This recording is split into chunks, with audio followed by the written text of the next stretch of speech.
Good morning everyone. Welcome back to our NEET IT JEE Chemistry YouTube channel.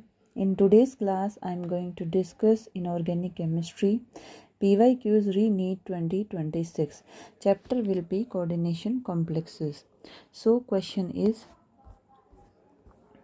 a 1:3 electrolyte in an aqueous solution is. चार यहाँ पे coordination compound दे रखे हैं और हमें ये बताना है कि ये जो 1:3 इलेक्ट्रोलाइट है एक्वस सॉल्यूशन ये इसमें से किस में होगा। तो 1 बाय 1 हम चेक कर लेते हैं। यहाँ पे जो फर्स्ट कॉम्प्लेक्स है उसका देखते हैं कि एक्वस सॉल्यूशन में इससे कितने आयन बनते हैं। तो जैसे ये कोबाल्ट है NH3 whole thrice NO2 whole thrice, ये कहलाता है। ये जो ब्रैकेट वाला पार्ट है इसको बोला जाता है कोऑर्डिनेशन स्फीयर। तो एक्वस मीडियम में कोऑर्डिनेशन स्फीयर में कि इस ब्रैकेट से ये लिगेंड बाहर नहीं आते हैं, तो इस पे फिर कोई भी चार्ज नहीं होगा। तो यहाँ पे जो आयन होंगे वो हो जाएंगे 0। इसके बाद में सेकेंड जो एग्जाम्पल है उसमें देख लेते हैं।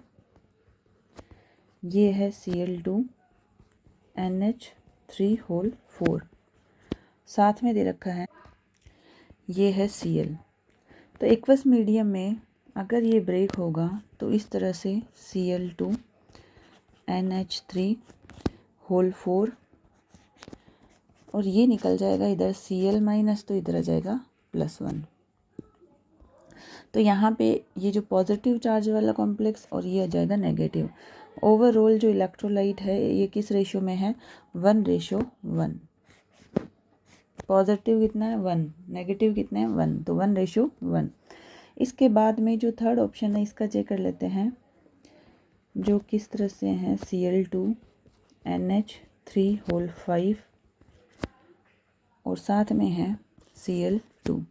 अगर एक्वस मीडियम में ये ब्रेक होगा तो किस तरह से, ये है Cl2 और ये है NH3 होल 5 और ये है 2Cl-, तो यहाँ पे क्या आ जाएगा +2। तो ये जो कोऑर्डिनेशन स्फीयर है इसको क्या बोलेंगे हम, कोऑर्डिनेशन स्फीयर। तो इससे तो लिगेंड बाहर नहीं आएंगे। ओवरऑल यहाँ पे जो इलेक्ट्रोलाइट है उनका रेशियो क्या है प्लस और माइनस का, ये है 1:2। 1 मोल कोऑर्डिनेशन स्फीयर, 2 मोल यहाँ पे क्लोरीन माइनस।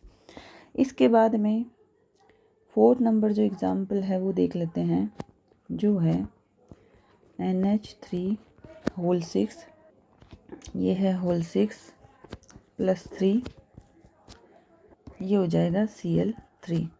तो अगर ये ब्रेक होता है तो किस तरह से होगा, ये है NH3 होल 6 और ये हो जाएगा 3Cl- और यहाँ पे चार्ज कितना होगा +3। जो कोऑर्डिनेशन स्फीयर है एक तो ये वाला पार्ट और 3 मोल किसके हैं Cl- के, तो ये हो जाएगा 1:3। तो इलेक्ट्रोलाइट जो है वो 1:3 में पूछा था क्वेश्चन में, 1:3 electrolyte in aqueous solution is. तो गिवन जो कॉम्प्लेक्स है इसमें तो 0, यहाँ पे हो जाएगा 1:1, यहाँ पे है 1:2, यहाँ पे है 1:3। सो आंसर जो होगा वो हो जाएगा, answer will be 4th option. So before we move forward, if you like this video then please like, share and comment, and if you are new to my channel then please do subscribe। तो आज की class में हमने देखा था ये जो coordination complex है एक्वस सॉल्यूशन में ये किस तरह से ये ब्रेक होते हैं आयंस के फॉर्म में।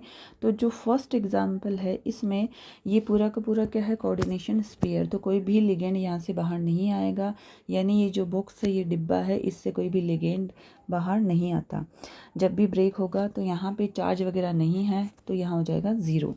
जो सेकंड है इसमें कैसे ब्रेक होगा, ये वाला पार्ट और ये Cl-, तो ये हो जाएगा 1:1। पॉजिटिव वाला पार्ट भी 1 है और नेगेटिव पार्ट भी 1 है। नेक्स्ट जो एग्जाम्पल था ये किस तरह से ब्रेक होगा, ये तो हो जाएगा इस पर +2 चार्ज और ये हो जाएगा 2Cl-। तो इसके कितने पार्ट हैं यहाँ पे, पॉजिटिव, ये हो जाएगा पॉजिटिव और नेगेटिव का रेशियो 1:2। 2। इसके बाद में फोर्थ जो एग्जाम्पल होगा इसमें ये कैसे ब्रेक होगा, यहाँ पे प्लस और माइनस का रेशियो कितना है 1:3। So answer will be fourth option. So let's end today's class here. Remaining part we will continue in the next class. Take care of yourself. Bye.